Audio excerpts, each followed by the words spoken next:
Muito bem, pessoal. Então, estamos aqui com o nosso projeto aberto, já instalamos também o Node.js, tá? Mas antes de adentrar um pouquinho sobre exatamente o SES, eu quero só dar uma rápida introdução aqui, né? Fazer uma rápida observação sobre o Node.js, tá bom? Então, o que é o Node.js? Vamos lá, vou abrir aqui no Chrome. Aqui. Então, olha só, Node.js é um JavaScript Runtime construído sobre o Chrome V8, tá? Na prática, o que isso significa? Significa que quem desenvolveu o Node.js pegou o motor de renderização do JavaScript do Chrome, tá? Também conhecido como V8, e desenvolveu uma ferramenta capaz de ler e executar JavaScript fora do browser. Basicamente é isso. Ou seja, a gente instala uma ferramenta no nosso sistema operacional e esta ferramenta é capaz de entender código JavaScript, tá?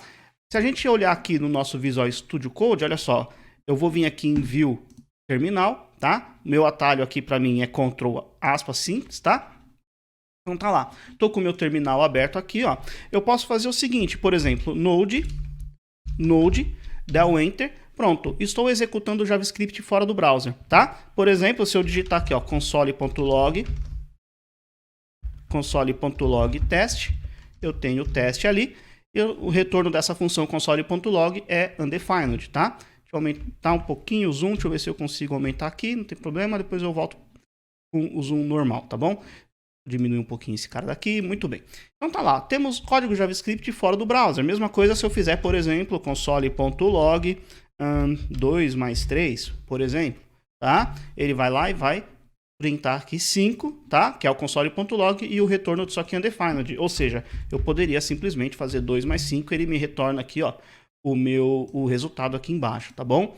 Então, basicamente, o Node, ele é isso, ele é o JavaScript sendo executado fora do ambiente do browser, tá bom? É óbvio que, como ele está fora do ambiente do browser, o JavaScript aqui no Node, eu não tenho comandos, por exemplo, como o alert, né? Porque o alert está dentro do ambiente do browser. Mesma coisa, eu não tenho document.get, element, por aí vai, tá bom? Document.carrySelector. Por quê? Porque a DOM, que é basicamente document, né? Ele só existe também dentro do ambiente do browser, tá? É uma API que foi implementada no browser e o JavaScript tem acesso. Basicamente é isso, tá bom? Bom, então por um lado a gente perde alguns comandos, mas também a gente ganha outros comandos. Por exemplo, a capacidade de criar arquivo, tá? A gente ganha um sisteminha de manipulação de arquivo. Por quê? Porque o nosso JavaScript instalado no sistema operacional tem alguns acessos que no browser eu não tenho mais. Eu não tenho acesso, eu não tenho como criar arquivo utilizando o JavaScript a partir do browser, por uma série de questões de segurança, tá bom? Então, o que acontece? Como eu agora, com o Node, eu tenho a capacidade de escrever arquivos no próprio sistema, né, no próprio diretório de arquivos do sistema operacional, surgiram projetos capazes de, por exemplo, ler um tipo de arquivo, no caso o arquivo SES, e transformar em um arquivo CSS. Tá legal? Para eu sair aqui da visualização do Node aqui no terminal, Ctrl C, desculpe, Ctrl C de novo, e tá lá, saímos, tá? Dá um clear aqui, e fechar esse terminal, e abrir outro terminal, aqui, maravilha. Bom, então, voltando aqui para o nosso browser, então eu já expliquei resumidamente o que é o Node, vou até fechar esse cara, e aí, então, entrando um pouquinho no assunto de SES, tá bom? Então, o que é SES? SES é CSS com superpoderes, basicamente é isso, tá? Eu poderia vir aqui, por exemplo, e clicar em Install, né? Apesar de que a gente já instalou o Node.js, ele vai ter uma outra forma de instalar, que é utilizando o SES global, mas a gente acabou utilizando mesmo o Node.js, tá? Se eu entrar aqui na página do projeto Node.js no GitHub, ele tem aqui que é construído, né, a partir do libSES, que é uma implementação do SES utilizando a linguagem C, porque originalmente o SES foi desenvolvido para Hub, tá bom? Então, basicamente é isso. Se você tiver curiosidade, dá uma olhada aqui na página do GitHub dos caras, tá bom? Então tá lá, o npm install Node.js, coisa que a gente já fez, e por aí vai, tá? Bom, voltando aqui então para nossa página seslang.com, eu tenho aqui, por exemplo, ó, Learn SES, tá? Então tá aqui, ele vai explicar um pouquinho sobre o que é o processamento e por aí vai. E aqui a utilização. Então olha só, galera. Eu tenho aqui, por exemplo, variáveis. Eu tenho a capacidade de trabalhar com variáveis dentro do SES, tá? Ele me mostra aqui como que eu crio variáveis dentro do SES. Eu utilizo $1, né? $1 aqui, crio a variável, coloco 2 pontos e o valor da variável, tá bom? E aí crio aqui duas variáveis e aonde eu quiser utilizar essas variáveis, eu simplesmente escrevo o nome dessas variáveis e eu tenho o arquivo de CSS gerado aqui do lado, tá bom?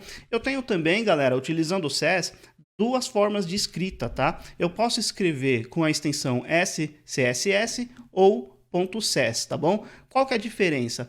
O SCSS é muito mais parecido com o nosso SES tradicional, aliás, desculpe, com o nosso CSS tradicional, tá? Então eu tenho ponto e vírgula, eu tenho aqui chaves, tá bom? Já se eu escrever utilizando a sintaxe SES, eu não tenho que colocar, né? Eu não posso colocar o ponto e vírgula, eu não preciso colocar chaves, tá bom? E aí como que o SES, né? Como que o SES vai transformar isso aqui nisso aqui, né?